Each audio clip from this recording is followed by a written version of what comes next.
Welcome to this episode of our program, Arab Affairs. As usual, we will be discussing an important topic. Just a few minutes and before we come with the episode, the Prime Minister, Dr.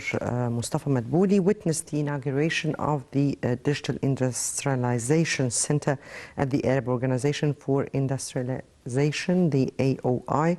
The Prime Minister made an inspection tour at the Industrialization Authority and listened to a presentation by Major General Engineer Mukhtar Abdel-Latif, the head of the authority. And the Prime Minister said that the Arab Organization for Industrialization will produce pumps needed for water desalination.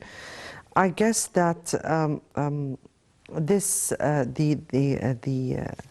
industry and the industrialization authority is given a certain importance and a certain priority at this upcoming stage, and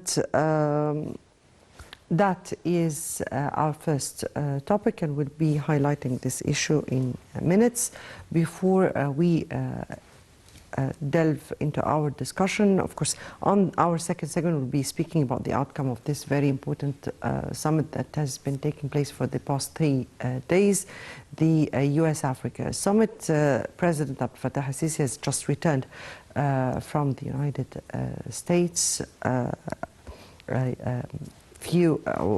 yesterday, and the summit concluded with some of the promises that were made by the United States, plus, of course, many of the meetings the President held there in Washington. Before we start with our discussion, let's first have a quick look on the Arab news that took place during this week, and we'll come back for more discussion.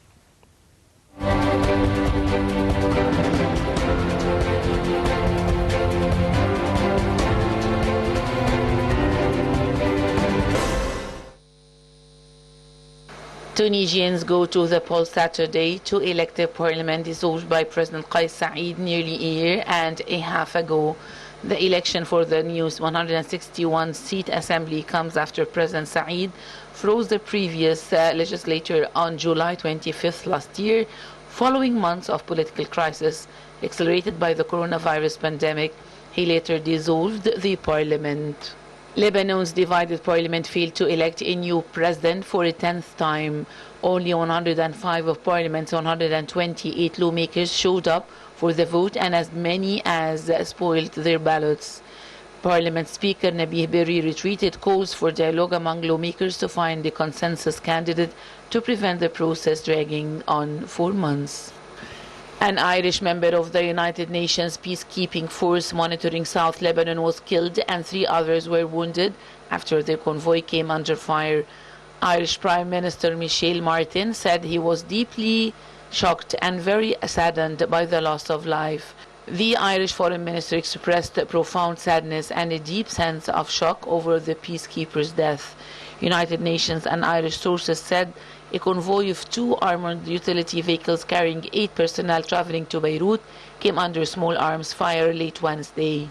3 Iraqi soldiers were killed when a roadside bomb hit their vehicle in farmland north of Baghdad on Wednesday. The Iraqi Interior Ministry said a lieutenant colonel along with 2 of his men were killed in the blast, while 3 other soldiers injured.